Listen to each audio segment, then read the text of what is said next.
Hi, I'm Mark. This is Mark's Tech Vlogs on YouTube, and today I'm going to bring you a review of the Philips Hue Smart Lighting system. Philips Hue is the name of a range of smart devices from Philips that largely focuses around lighting. A year ago when I moved house, I decided to go all out and fit Philips Hue bulbs in as many of the light fittings in my house as possible. Nearly a year later, here is my experience of using Philips Hue on a day-to-day basis. Firstly, let's start with cost. Philips Hue isn't especially cheap. The coloured bulbs can set you back around £50 each, and the white bulbs can set you back around £15. The hub, which you need to make everything work, costs around £50, but you can get starter packs. For example, the hub and 2 white bulbs as a pack will cost you £60. And so when you're starting off, the best thing to do to save money is to go for one of these starter packs. Personally, I went for the white bulbs just because of cost and because I didn't really want colour bulbs in every single room, although at some point I may buy 1 or 2. Secondly, range of products. The light bulbs, both coloured and white, come with a choice of 3 fitting types: E27, Bayonet and GU10. This means that you can find bulbs to fit in most household light fittings and some lamps. In addition to this, Philips also make a variety of other lights such as lamps and light strips, which are also part of the Hue range.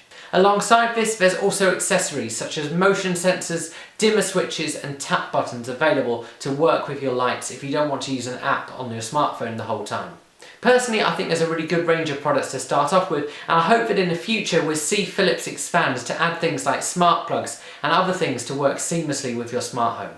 Next, and probably most importantly, setup. Setting up the Hue is really easy.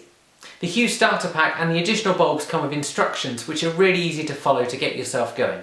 You need to have the smartphone app to set things up, but it's fairly easy to follow. Once your bulbs have been picked up by your hub, you can name your bulbs in the app and set up rooms and scenes as you like. These can be controlled using the app or by using a widget in the notification screens on your phone. In addition to this, you can get things for the Apple Watch as well. You can also easily add these to the Apple Home app, which means you can set up your rooms by pulling up from the base of your phone. You can also tell Siri which lights to switch on or make adjustments so that after sunset, certain lights will come on when your GPS picks up for your home, or have all the lights turn off when your GPS tells the app that you've left.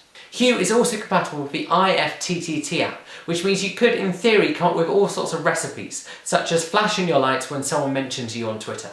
Next up, running cost and longevity. Most of the Philips Hue bulbs are 9-watt LED bulbs. This means that they're bright, but use a fraction of the electricity a traditional bulb would.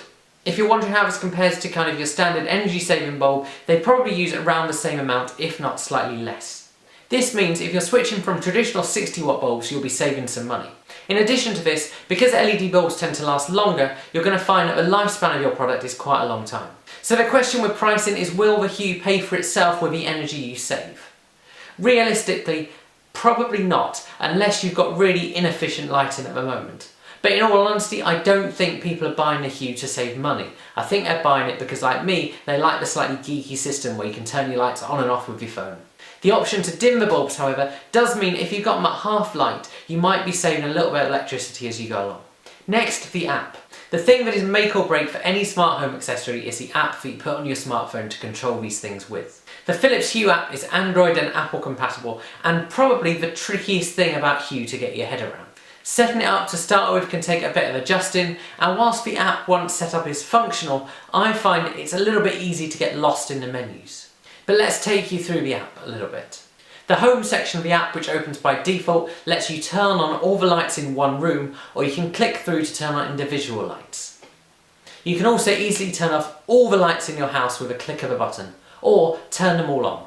Routines lets you create behaviours for your lights based on when you arrive or leave home, or when you wake up or when you go to sleep. For example, a wake-up routine can fade in your lights over a particular period of time so that when you wake up you've got some light already. The Explore section of the app simply lets you log in, explore apps that Philips like, and see which other companies have apps that work with the Hue, such as the Amazon Echo. Finally, the Settings app lets you manage your bridges, room setups, add new lights or accessories, and sort out things like widgets and Siri. All in all, the app is functional, although a little bit clunky at times, but still miles better than the original Hue app, which is still in the App Store if you want to see how bad that was.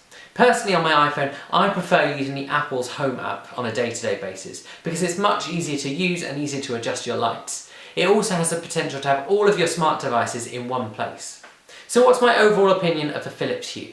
As someone who's used the Hue all of the time for the last year, I think it's pretty good. Being able to adjust your lights from your phone means that generally you just don't leave lights switched on. I also find that you're not fumbling around in the dark trying to find a light switch, because when I get home late at night, the lights have already turned on. Alongside this, the ability to brighten or dim your lights allows you to set moods, and if you go for colour bulbs, you can do this even more so. The only places in my house I haven't got the Hue bulbs is in the kitchen and bathroom. The official FAQ says that they shouldn't be in damp places, and they aren't IP certified.